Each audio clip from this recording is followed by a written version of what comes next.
তো শুরু করছে আমাদের প্রথম ম্যাচ। একদিকে থাকছে ঈশান স্যার এবং অপর দিকে থাকছে জয় বাবা পঞ্চানন। তো বল হাতে রনি, ব্যাট হাতে Gopal, non-striker Jasim. First ball reverse খেললেন, ওয়েলকাম ওয়েল কানেকশন শট। প্রথম বাউন্ডারিটা গোপাল তিনি সন্না করে লিখে রাখবেন এবং সেখান থেকে মহরম কাপকে স্বাগতম জানালেন Gopal. First ball with the boundary. Gopal আরেকটি বারের জন্য 1 থেকে 2।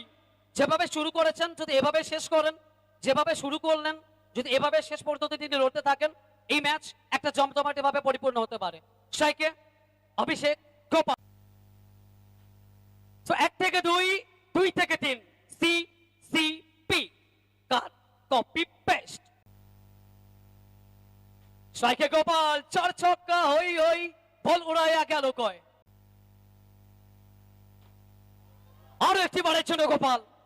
আপনি কতক্ষণ এই গোপালকে লড়তে দেখবেন? আরো একটি বারের জন্য গোপাল। যদি আমরা ভারতীয় দলের কথা বলি, যদি রোহিত শর্মার কথা বলি, সব থেকে বেশি হ্যাট্রিক রয়েছে এই খেলোয়াড়। তিনি আবার একবার পরিচয় করলেন, তিনি আবার একবার নিজের নামের প্রতি সুবিচার করলেন। এই এলাকার ছেলে অবশ্য দাপটটা থাকবে, লোকাল বয় লোকাল হিরো। একেবারে পরিসমাপ্তি, দলীয় রান সংখ্যা 6টা বাউন্ডারি, 1টা এক্সট্রা, 25।